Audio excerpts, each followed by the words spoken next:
Again, you do have the aerial video here as Bondi and Bergam were touring Alcatraz Island just days ago. A lot to discuss here about the significance of this and what the future holds. So I do want to bring in Hugh Hurwitz, former acting director of the Federal Bureau of Prisons, to discuss it a little bit further. Hugh, thank you so much for taking the time to join us today. Good morning. Thanks for having me.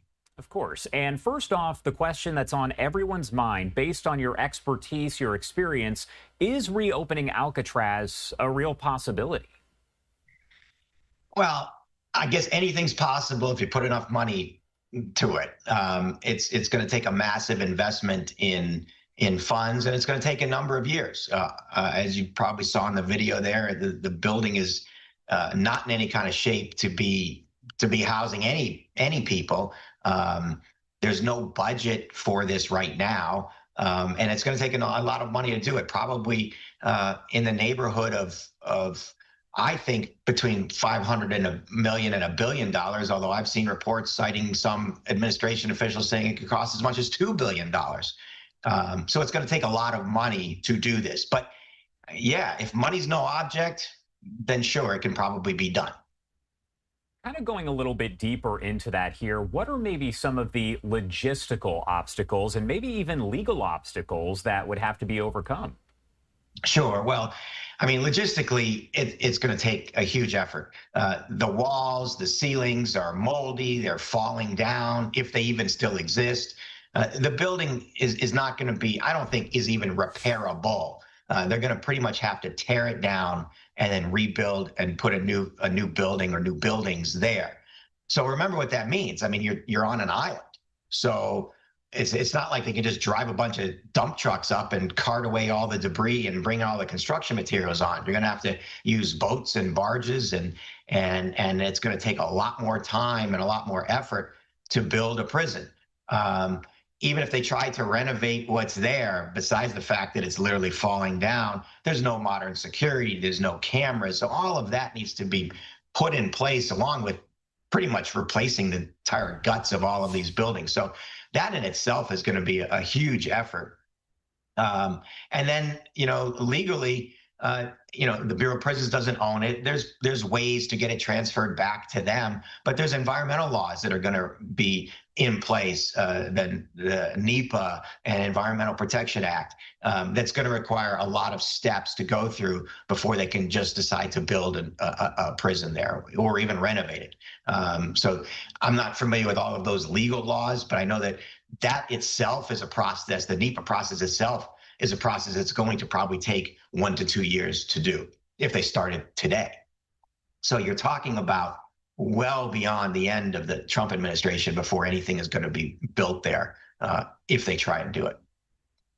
Just based on your expertise and your opinion overall, to see Bondi and Bergam actually there taking this tour, does that really mean anything about the plan officially moving forward in any way?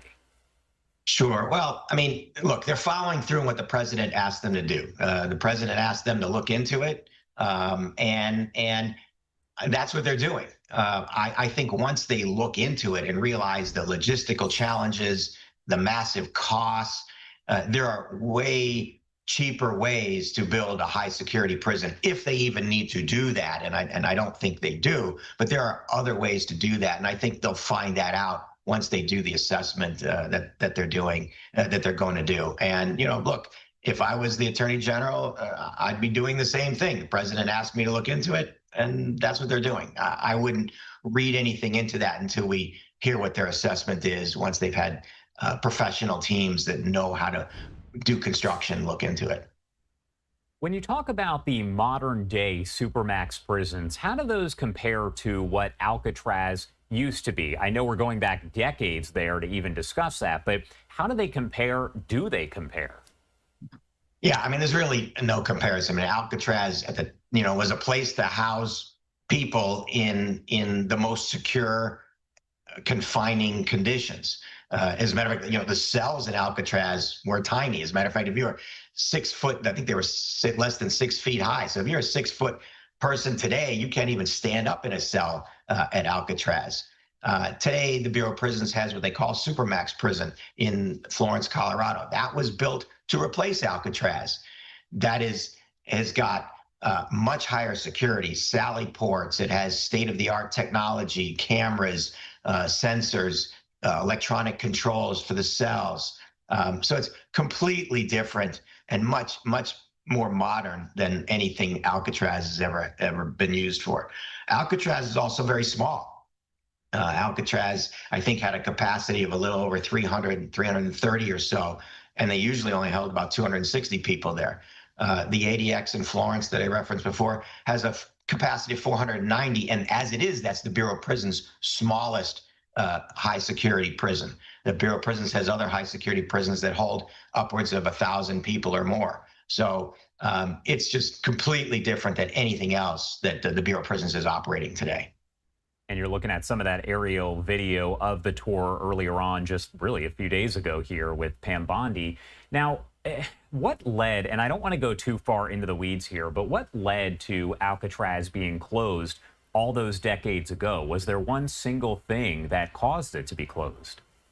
Sure. Alcatraz was closed a number of years ago because of the cost. It was very expensive to operate the prison at Alcatraz. Again, remember, you have to boat everything in. Staff have to come in by boat. Food has to come in by boat. Water has to come in by boat. I mean, they didn't have anything there on the islands, and there's no trucks could drive up and deliver it. So everything has to come in by boat. If there was an emergency, somebody needed to go to the hospital, I mean, they had to take a boat to get them to the mainland to then get them to the hospital. So it was just very expensive to operate. As a matter of fact, I believe back in 1959, toward the end of the Alcatraz, the cost then was, compared to today, about $139 a day using today's dollars back then. Today, that would be $500 a day per person. So it's 4 or 5 times more expensive than operating any other prison. And so ultimately, they decided it was too expensive to operate, and that's why they closed it down. My last question for you here, just again, kind of based on your expertise, your opinion, all of that here. Anything about Alcatraz that is maybe a misconception that you think Americans should know about Alcatraz in general, or maybe just don't know? Well, one of the big things about it, and one of the reasons why the president is interested in it and has talked about it, is because, it has this lore that it's escape proof. It's out in the middle of the bay, shark-infested waters. Nobody is known to have escaped, although there are people that disappeared and never were found, and so it's questionable whether or not they escaped or drowned. But nothing is 100% escape proof. And even as it is today, it's not like the Bureau of Prisons has an escape problem. People aren't escaping from Bureau of prisons. So I don't know whether or not it's really needed, but that's really this lore about Alcatraz, is that it's 100% escape proof. And today's world, if somebody were trying to escape, and maybe somebody would bring a boat up to the island and get them and help them off or whatever. But I think it's different today than it was back in 1959. And not to keep throwing questions your way, but I just thought of another one here. Are there any benefits overall, in your expertise and opinion, to reopening Alcatraz versus maybe building another Supermax type prison? Yeah, I mean, I don't know what real benefits there are. I mean, like I said, it's going to be very expensive to operate. There are plenty of places in this country where we could build a Supermax if we needed it. Remember, they already have the ADX, which has the highest, most secure inmates in the country housed there now, and it's not even full. So it's not like the Bureau of Prisons is looking for more super high security prison space. So they don't really need it. And like I said, they use the ADX, but if someone decided they needed it, there's certainly other places that we could build a prison that would be far less expensive than at Alcatraz. All right, Hugh, thank you so much for taking the time to join us here and help break it all down. Anything else that you want to add about Alcatraz, the situation in general here, before I let you go? No, like I said, I think the president's looking for a place to house what he said, the worst of the worst. And certainly, that's what Alcatraz always did, and some famous criminals were held there. But like I said, the ADX is already housing places like El Chapo, the shoe bomber Richard Reed, the Boston Marathon bomber Dzhokhar Tsarnaev. People like that are already housed at the ADX. So, we've already got a place to put the worst of the worst. All right, Hugh Hurwitz there, former acting director of the Federal Bureau of Prisons. Thank you again for taking the time to join us here and help discuss all of this. We appreciate it. Appreciate it. Thank you very much. And as you saw, Pam Bondi did speak exclusively there with Fox's David Spunt. We do have a few more of the comments that were made during that interview. Very brief, but I do want to play it for you here on Live Now from Fox. Alcatraz could hold the worst of the worst. It could hold middle-class violent prisoners. It could hold illegal aliens. It could hold anything. This is a terrific facility, needs a lot of work, but no one has been known to escape from Alcatraz and survive.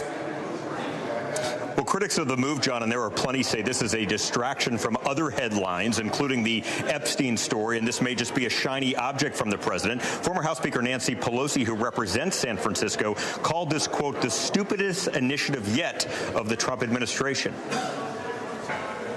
Well, President Trump is all about keeping America safe. That's what Nancy Pelosi should be caring about, with the violent crime happening here in California, with our ICE officers being attacked. You've seen all the headlines. As I mentioned, Al Capone served here. This is his FBI mugshot that says Alcatraz. When it closed in 1963, from 63 to 73, it was closed to the public, opened as a tourist park under the Department of the Interior in 73. And that's why Secretary Doug Burgum was here today. This is Alcatraz is the brand known around the world for being effective at housing people that are in incarceration, and so this is something that we're here to take a look at. It's a federal property. Its original use was a prison, and so part of this would be to test the feasibility about returning it back to its original use.